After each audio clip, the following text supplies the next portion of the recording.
Ben seni ebediyen odada yatırım. Bundan sonra hep birlikte uyuyalım mı? Hülya.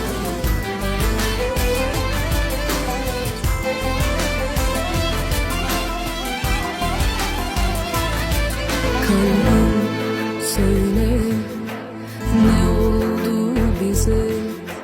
Nasıl ihanet etti sözümüze?